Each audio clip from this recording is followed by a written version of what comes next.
Welcome to the Eclectic Thrifter and Crafter, where we thrift and craft with purpose.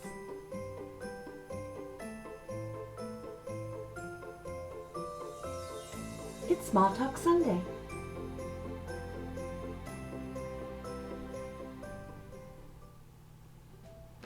Hello. We're going to begin my little haul today with some E6000 glue. Perfect for working with outdoor projects. I go through 2 to 4 of these a year. I'm just going to start out with 2 right now. And next, it's time for new paintbrushes. So these inexpensive brushes with the plastic handles are perfect for throwaways when your glue dries on them. These paintbrushes with the black handles, they're wooden handles. When these paintbrushes are used up, you can salvage the handles for projects for miniatures. They are perfect for table legs and spindles for beds.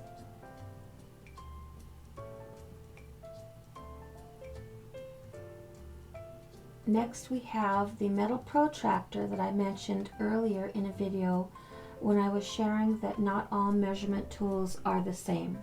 So now I have all my laser cut rulers. I'm just waiting for my laser cut T-square to come in.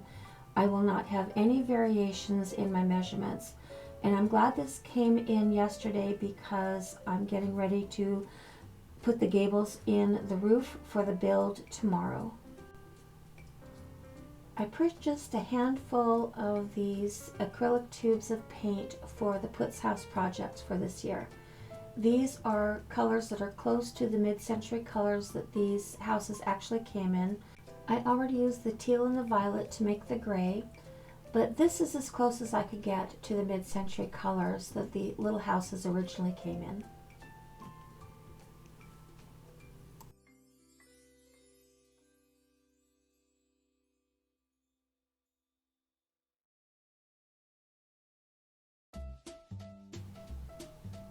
And now I have 2 packages of sticker paper. It's very hard to find this sticker paper in the store when it's not pre-cut into name tag shapes. But I did find solid sheets, and I'll be able to use this for various projects for the build as well as for craft fair projects. I found them for a very low price per package, and these 2 packages should last me a couple of years. I found this wonderful glitter paper at the dollar store. There are 3 sheets per package, and what colors for the Puts houses that I cannot make or find in the acrylic, I can make up by using this glitter paper, like this sky blue. This is a perfect color for the Puts houses. And there's a lovely deeper blue there. I have not looked to see if the dollar store has restocked them. See, that blue is perfect. And the aqua. So I'm going to have quite an assortment. I think by the end of the year I may have as many as 14 to 16 of these little houses finished. And you can see that those colors vary just enough. It will give me the opportunity to create several nice little houses. I'm getting ready to start working on decorating the library for the build. I'm going to make my own books, but I wanted to make sure that I had everything the right scale, so I sent for these, and it was $7, just over $7 for 29 little books. As you can see, there's nothing inside. My books are going to have small writing and images, but this will give me a feel for just how big they're supposed to be. Nearly all of my shopping is online. I just wanted to make that clear. Next, this is transparent vellum, and this paper will be perfect for making miniature lampshades and certain types of book pages.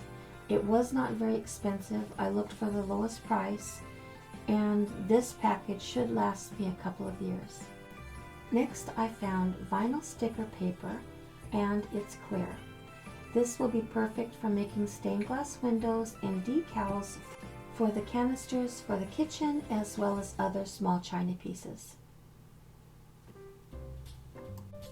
And this is a package of printable magnet sheets.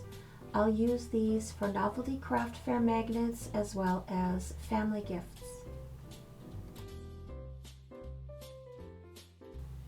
I filmed this earlier this month. This was one of my first purchases to refresh my craft supply for this year. This epoxy sculpt is one of my favorite products to use. I purchased this from a different source this year. It's double the weight for less the price. So this is a full pound of epoxy sculpt, and this should last me a full year. I used this product to make the Victorian egg collection. It's perfect for replacing missing legs on figurines and missing flower petals. I will share in a future video how I use this epoxy clay to repair vintage figurines. And finally, I bought my own tape measure. So this way all my measurements will be the same all the way through my future projects. Well, as you know, I missed the deadline for completing my project by mid-December, but I'm going to keep plugging along and hopefully it'll be done by Easter. Right now, I've brought the base into the dining room. I've put plastic on the table, and I'm going to start working on each room, and I'll share that with you each week. I think I'm going to begin with the dining room and move on to the library. So the outside doors are finished, the towers are finished, I'm working on the chimneys, and today we're going to work on the pinnacle. Finding the shape you want is really easy. Holding it together, that's the hard part. So once I found the shape and managed to get the duct tape to stick to the lampshade fabric, I was able to grab the stapler and get it stapled and held fast. So I did manage to secure the shape.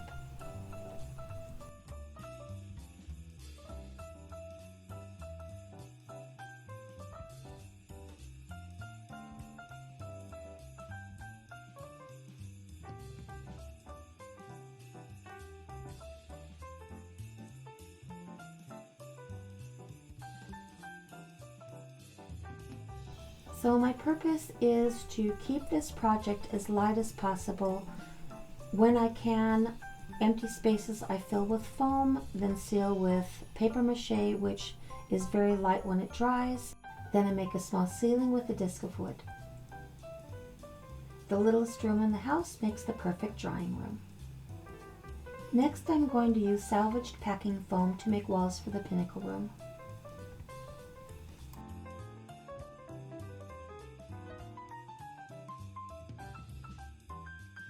I'm filling up as many of the small spaces with the packing foam as I possibly can.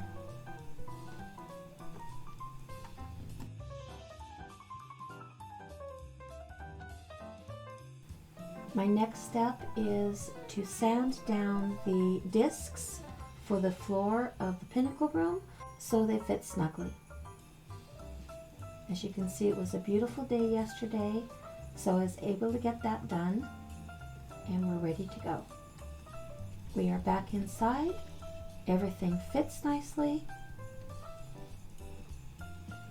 As you can see, that fits perfectly. So now we're going to line the inside of the Pinnacle with paper mache and begin the first layer of plastering our walls.